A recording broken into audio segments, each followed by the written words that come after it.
Dear students, आज हम लोग देखेंगे सेक्शन 4 में 3 शब्दों को परिभाषित किया गया है। मे प्रिज्यूम, शैल प्रिज्यूम और कंक्लूसिव प्रूफ। उपधारणा कर सकेगा, उपधारणा करेगा और निश्चयात्मक सबूत को।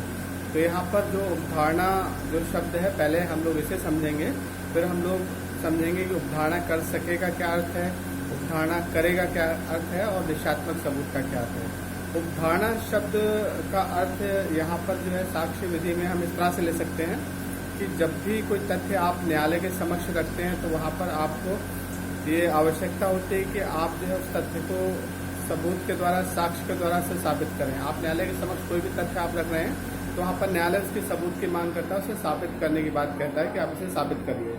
तो वहाँ पर जब तक आप उसके संबंध में कोई साक्ष्य नहीं दे रहे हैं तब तक न्यायालय उसको नहीं मानेगा। लेकिन यहाँ पर कुछ प्रोविजंस ऐसे हैं इंडियन एविडेंस एक्ट में, जहाँ पर कुछ तथ्यों को न्यायालय के समक्ष आप रख रहे हैं तो वहाँ पर बिना सबूत के ही जो है न्यायालय उन तथ्यों के अस्तित्व को मान लेता है कि वो एग्जिस्टेंस में है। तो उपधारणा का अर्थ होता है अनुमान कर लेना, उन तथ्यों का मान लेना जो कि आपके द्वारा न्यायालय के समक्ष रखे जा रहे हैं।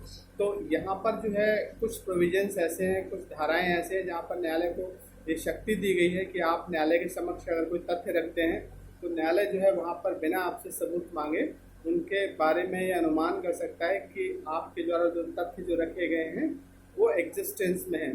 तो यहाँ पर ये अनुमान लगाना न्यायालय के द्वारा कि तथ्य अस्तित्व में है या नहीं है, इसे बोलते हैं उपधारणा करना। तो ये जो उपधारणा जो शब्द जो है, प्रिजम्पशन जो वर्ड है, presumption means any inference by the court. जो कोर्ट है उसके द्वारा कोई अनुमान कर लेना, और अनुमान किस पर आधारित होता है? जो आपने तथ्य न्यायालय के समक्ष रखे हैं उन पर ही आधारित अनुमान होता है कि जो तथ्य आप न्यायालय के समक्ष रख रहे हैं वो सही होंगे। तो यहाँ पर ये जो उपधारणा जो करने की शक्ति न्यायालय के पास दी गई है, ये जो अलग अलग प्रोविजंस है इंडियन एविडेंस एक्ट के, उसमें अलग अलग शक्ति दी गई है। कहीं कहीं पर न्यायालय को ये विवेकी शक्ति दी गई है कि आप जो तथ्य न्यायालय के समक्ष रख रहे हैं उनके संबंध में वो ये मान भी सकता है कि वो तथ्य अस्तित्व में है, वो ये नहीं भी मान सकता है कि वो तथ्य अस्तित्व में नहीं है। मतलब उसके भी डिस्क्रिशनरी पावर है कि आपके द्वारा जो तथ्य रखे गए हैं और उसके आधार पर वो इस अनुमान पर कार्य करें कि वो तथ्य अस्तित्व में है या नहीं है। अपना विवेक वहाँ पर इस्तेमाल कर सकता है। लेकिन कुछ प्रोविजंस ऐसी हैं, कुछ धाराएँ ऐसी हैं जहाँ पर जो है न्यायालय को उपधारणा करने के लिए कहा गया है, और वो तथ्य जो कि उन धाराओं के अंतर्गत दिए गए हैं, अगर वो तथ्य न्यायालय के समक्ष रखे जाते हैं तो न्यायालय को मानना पड़ता है कि वो तथ्य जो है अस्तित्व में है। हम ये कह सकते हैं कि उपधारणा के संबंध में कोर्ट को कुछ धाराओं में, कुछ सेक्शन में ये शक्ति दी हुई है कि वो जो है किसी मामले में उपधारणा करे, किसी मामले में उपधारणा ना करे। मीन्स वो जो है अनुमान लगाए या ना लगाए उसके ऊपर ये निर्भर करता है, न्यायालय के ऊपर। लेकिन कुछ प्रोविजंस ऐसे हैं जहाँ पर कोर्ट को ये डायरेक्शन दिया गया है कि न्यायालय के समक्ष अगर उस धारा से संबंधित प्रावधान तथ्य रखे जाते हैं तो न्यायालय को ये मानना पड़ेगा कि वो तथ्य अस्तित्व में है। तो उपधारणा का अर्थ होता है किसी भी तथ्य को मान लेना। अब हम लोग देखेंगे कि जो यहाँ पर सेक्शन 4 में जो डेफिनेशन दी हुई है, मे प्रिज्यूम, शैल प्रिज्यूम और कंक्लूसिव प्रूफ, इसका क्या अर्थ है? तो देखिए सेक्शन 4 जो है, सेक्शन 4 में जो है मे प्रिज्यूम को समझाया गया, उपधारणा कर सकेगा समझाया गया है, और दूसरा समझाया गया शैल प्रिज्यूम को, और तीसरा समझाया गया कंक्लूसिव प्रूफ को। तो मे प्रिज्यूम जो है, जब हम इसकी डेफिनेशन देखते हैं तो उसमें दिया हुआ है कि जहाँ कहीं इस अधिनियम के द्वारा न्यायालय को शक्ति दी है कि वो कुछ तथ्यों की उपधारणा कर सकेगा, तो वहाँ पर न्यायालय के पास ये शक्ति होती है कि वो जो है उस तथ्य के बारे में उपधारणा कर सकता है, और जब उसके बारे में सबूत की मांग भी कर सकता है। मीन्स अगर कहीं भी किसी भी सेक्शन में मे प्रिज्यूम वर्ड दिया हुआ है, उपधारणा कर सकेगा शब्द अगर किसी धारा में दिया हुआ है, तो वहाँ पर न्यायालय को शक्ति होती है कि जो तथ्य उस धारा में दिए हुए हैं जहाँ पर मे प्रिज्यूम वर्ड यूज़ किया गया, तो न्यायालय उसके संबंध में मान भी सकता है और नहीं भी मान सकता है। जैसे इसके लिए एग्जाम्पल हम आपको दें, धारा 113 जो है उसमें न्यायालय को शक्ति दी हुई है कि वो जो तथ्य है जो 113A में जो दिए हुए हैं उनके रखे जाने पर उनको माने या ना माने। फॉर एग्जाम्पल जैसे 113A में दिया हुआ है अबेटेड सुसाइड के बारे में, आत्महत्या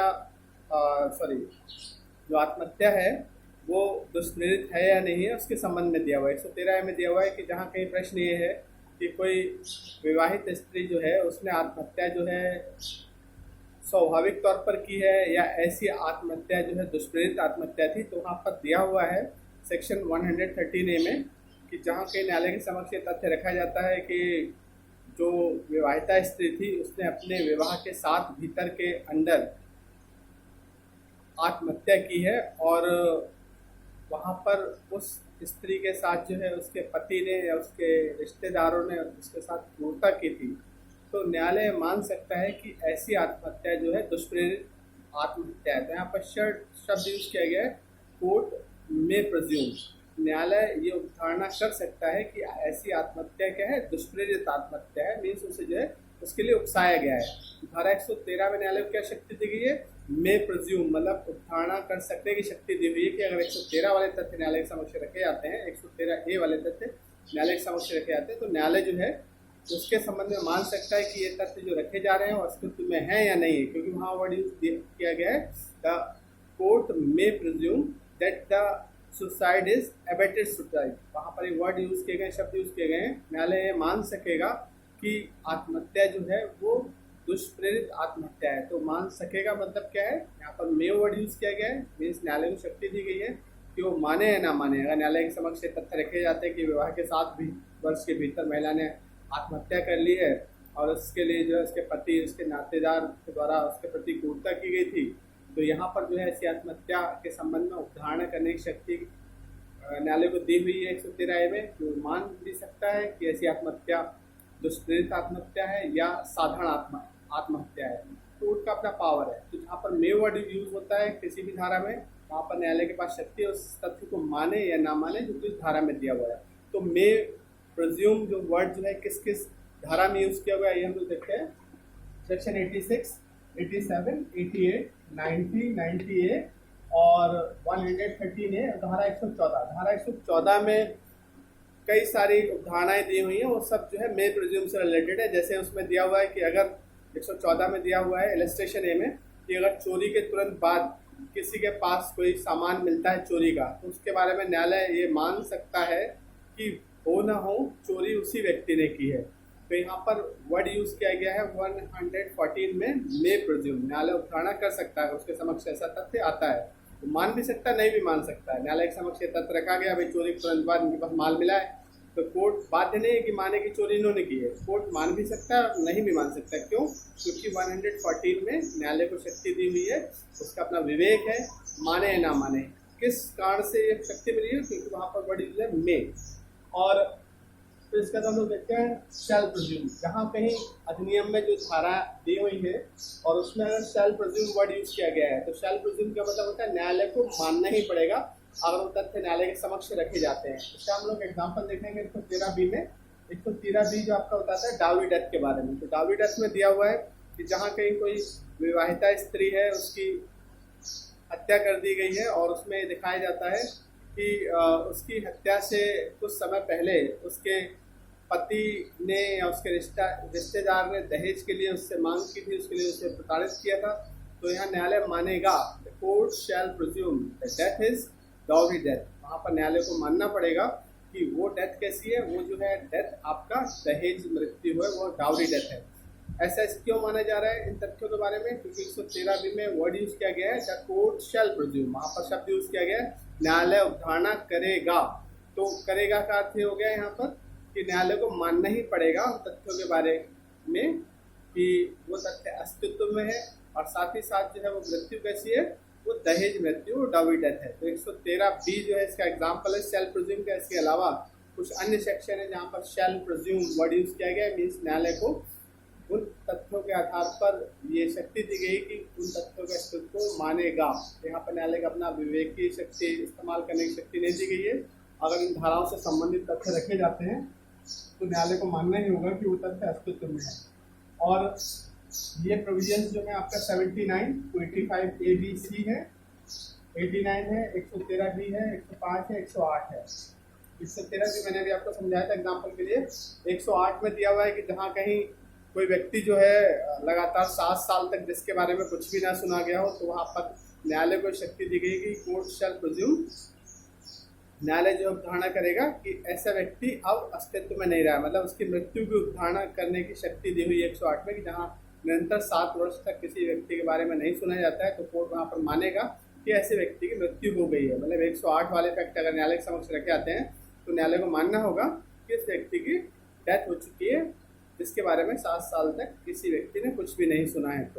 तो ये शैल प्रिज्यूम वर्ड का महत्व है कि न्यायालय के सामने अगर इन धाराओं से संबंधित तथ्य रखे जाते हैं तो इन तथ्यों के बारे में न्यायालय को मानना पड़ेगा कि वो अस्तित्व में, न्यायालय अपना विवेक यहाँ पर इस्तेमाल नहीं कर सकता।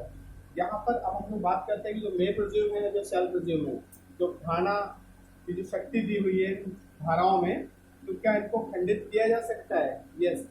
यहाँ पर जैसे कोर्ट को शक्ति दी हुई है कि अगर 86 और ये जो प्रावधान है इनमें न्यायालय उपधारणा अगर करता है तो ऐसी स्थिति में जो धारणा की है तो क्या इसको खंडित किया जा सकता है, इसको समाप्त किया जा सकता है? यस, समाप्त किया जा सकता है। जैसे मान लीजिए 113A में न्यायालय को शक्ति दी गई है, वो मान सकता है कि जो आत्महत्या है वो दुष्प्रेरित आत्महत्या है या नहीं, तो कोर्ट की अपनी विवेकी शक्ति माने ना माने। सपोज कोर्ट ने मान लिया कि आत्महत्या जो दुष्प्रेरित आत्महत्या है, तो यहाँ पर जो है अगर कोर्ट ने मान लिया कि आत्महत्या दुष्प्रेरित आत्महत्या है, तो क्या इस अवधारणा को कि जो आत्महत्या है वो दुष्प्रेरण के कारण की गई है, इसको ना साबित किया जा सकता है, इसको रिवर्ट किया जा सकता है, इसको खंडित किया जा सकता है? यस, इसको जो खंडित किया जा सकता है इस प्रकार की अवधारणा को।